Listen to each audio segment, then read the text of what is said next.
नमस्कार दोस्तों, आप मानो या ना मानो लेकिन आने वाले समय में नेवी को मौका इस बार पहले मिलेगा। हुआ क्या कि नेवी इस बार अरेबियन सी में एक एक्सरसाइज होने वाली है, ड्रिल होने वाली है। रेगुलर ड्रिल है, कोई बड़ी बात नहीं है। लेकिन बड़ी बात क्या है, पाकिस्तान भी ड्रिल करने वाला है, एक्सरसाइज करने वाला है साथ में। क्या हमारे साथ में करने वाला? ऐसा नहीं है, हमारे साथ में नहीं करने वाला। इस साइड हम एक्सरसाइज करने वाले हैं, ड्रिल करने वाले हैं, साथ में पाकिस्तान भी ड्रिल करने वाला है अरेबियन सी में। यानी कि एक साइड हम और एक साइड पाकिस्तान, दोनों एक्सरसाइज, दोनों देशों की जो नौसेनाएं हैं वो एक्सरसाइज करने वाली हैं। और इतनी जब ऑपरेशन सिंदूर हुआ, इतनी 4 दिन की जो झड़प हुई, उसके बाद से एक बार फिर से दोनों सेनाओं का फेस ऑफ होने वाला है। हालांकि युद्ध नहीं है, लेकिन दोनों सेनाएं एक्सरसाइज करने वाली हैं, दोनों सेनाएं एक दूसरे के आसपास हैं, सेम टाइम पर करने वाली हैं। सबसे बड़ी बात यह है, तो जो हम सोच कर बैठे हैं कि शांत हो गया सब कुछ हलचल नहीं है। हलचल कभी भी कुछ भी हो सकती है, क्योंकि अभी भी जो इस तरीके का आप घटनाक्रम देख रहे हो, यानी कि हम अगर चाहे राजस्थान वाले जो बाड़मेर वाले क्षेत्र में, उसमें हमारी जो एयरफोर्स है उसमें अगर ड्रिल करते हैं तो सेम टाइम पाकिस्तान भी ड्रिल करने आ जाता है। हम कोई मिसाइल का टेस्ट करते हैं, पाकिस्तान भी उधर से कुछ ना कुछ मिसाइल का टेस्ट करने लग जाता है। और हम नौसेना का जो अभ्यास कर रहे हैं, इसी तरीके से पाकिस्तान भी नौसेना का अभ्यास करने वाला। यानी कि एक तरीके से कॉपी पेस्ट पाकिस्तान जो हम कर रहे हैं वो करता जा रहा है। आसिम मुनीर अमेरिका में है और अमेरिका में उनकी तरफ से स्टेटमेंट आता है कि हमारे मान लो इंडिया और पाकिस्तान का युद्ध हुआ और उसमें अगर पाकिस्तान के अस्तित्व की बात आ गई, यानी पाकिस्तान खत्म होने पे आ गया, बोले हम न्यूक्लियर बॉम्ब चला देंगे और इससे आधी दुनिया को हम खत्म कर देंगे। इस तरीके की अमेरिका में बैठकर आसिम मुनीर धमकी दे रहा है।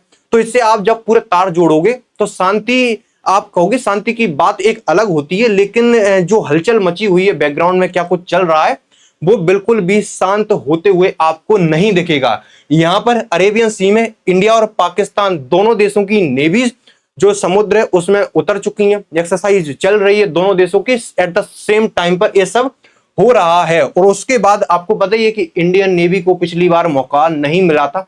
और प्रधानमंत्री का स्टेटमेंट, प्रधानमंत्री ने इंडियन नेवी से क्या कहा है पता है?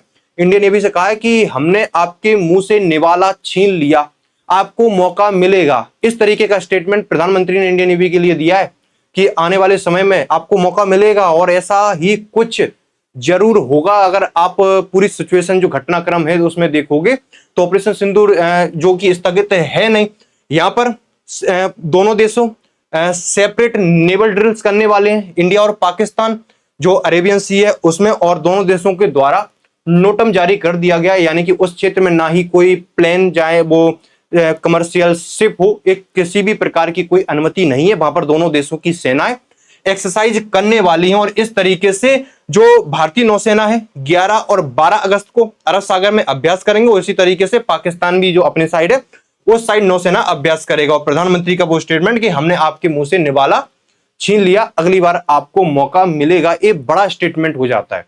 यहां पर अगर पूरा आप घटनाक्रम देखोगे तो ऑपरेशन सिंदूर हुआ, जिसमें आप कहोगे कि जो इंडियन नेवी थी वो पूरी तरीके से तैयार थी। और ऐसे कई बार स्टेटमेंट आ भी चुके हैं कि हमने सब कुछ ऑन द स्पॉट सब कुछ लॉक करके रखा हुआ था। कराची सब जो पोर्ट है उन्हें लॉक करके रखा हुआ है। मैं कुछ पुराना इंसिडेंट भी बता देता हूं आपको।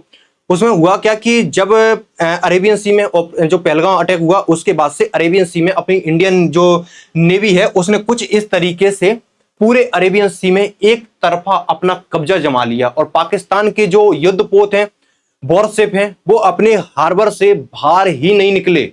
और कब तक बाहर नहीं निकले पता है आपको? जो ऑपरेशन सिंदूर समाप्त हो गया उसके कुछ दिन तक भी पाकिस्तान के जो युद्धपोत हैं उनके बाहर निकलने की हिम्मत तक नहीं हुई।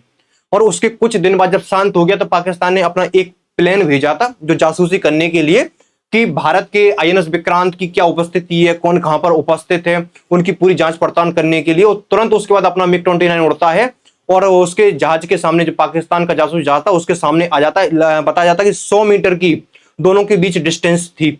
और उसके बाद तुरंत पाकिस्तान का जो शिप था और उसे अपने वापस एरिया में भेज दिया जाता है। इस तरीके से पाकिस्तान की जो नेवी है वो इस डर में बनी हुई थी।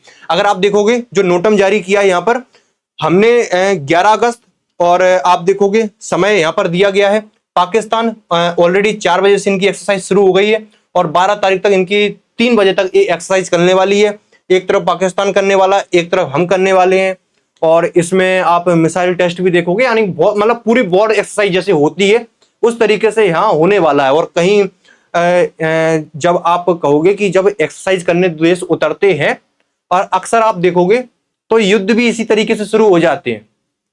जो हमने पहली बार जो ऑपरेशन सिंदूर किया उसमें मॉक ड्रिल का ही कहा था, उसके बाद ऑपरेशन सिंदूर कर दिया। आप यूक्रेन और रसिया का युद्ध देखोगे तो रसिया भी कह रहा था ऑपरेशन कर रहे हैं, हम अभ्यास करने जा रहे हैं, और उसके बाद युद्ध छिड़ गया था। तो इसी तरीके से युद्ध छिड़ते हैं। भले ही इस बार युद्ध ना हो, नेवी आमने सामने ना हो, लेकिन जब भी होगा, कभी भी भविष्य में हो, कभी भी हो, आसिम मुनीर के स्टेटमेंट से आप समझ सकते हो कि कभी ना कभी इस तरीके की घटनाक्रम होगा। और जब भी होगा तो कुछ इसी तरीके से अभ्यास करते हुए सेना आपको दिखेंगी कि अभ्यास करने जा रहे हैं और युद्ध में उतर जाएंगी। इसी तरीके से हर बार होता है। आप कोई सा भी युद्ध उठा के देख लो, ड्रिल की कहा जाता है या एक्सरसाइज की कहा जाता है और उसके बाद देश युद्ध में उतर जाते हैं। जब छोटे छोटे देश कंबोडिया, थाईलैंड जैसे देश लड़ रहे हैं, उनके आप कहोगे कि छोटा सा मुद्दा, एक मंदिर को लेकर वहां पर लड़ाई चल रही है, और यहाँ पर तो आप समझ सकते हो कि कितना बड़ा मुद्दा यहाँ पर बना हुआ है। तो इस तरीके से दोनों देशों की सेनाएं आमने सामने, भारतीय नौसेना और एक तरफ से पाकिस्तान की नौसेना, कंपैरिजन अगर आप करोगे दोनों सेनाओं का, नौसेना तो पाकिस्तान, अगर आप इंडिया का ग्राफ ए देखोगे भारतीय नौसेना का, तो पाकिस्तान का आप यहां भी नहीं रखोगे। इस तरीके से पाकिस्तान की नौसेना बिल्कुल भी पावरफुल नहीं है, यहाँ पर बहुत वीक है। लेकिन फिर भी जो भारतीय नौसेना है उसको मौका दिया नहीं था कि बात ज्यादा बढ़ जाएगी, और हम चाहते नहीं थे कि बात ज्यादा बढ़े। लेकिन जब हालात हाथ से निकले थे उसके बाद हमें ज्यादा कुछ करना पड़ गया था, लेकिन हमारा कोई इरादा नहीं था युद्ध का। और प्रधानमंत्री जो कहते भी रहते हैं कि युद्ध का समय नहीं है, वास्तव में युद्ध का समय नहीं है, क्योंकि भारत को अपनी इकोनॉमी को बेहतर करना है। क्योंकि जो देश वास्तव में अपनी इकोनॉमी को स्ट्रॉन्ग कर चुके हैं, चाइना हो गया, कभी युद्ध में नहीं उतरता। उसे भी ताइवान वाला मुद्दा है उसको लेकर भी, लेकिन वो नहीं उतरता। उसे पता है कि इकोनॉमी ज्यादा मैटर करती है। तो इस तरीके से माहौल बना हुआ है। जैसे कोई न्यू अपडेट आती है आपको इस चैनल पर मिलती रहती है। Thank you so much.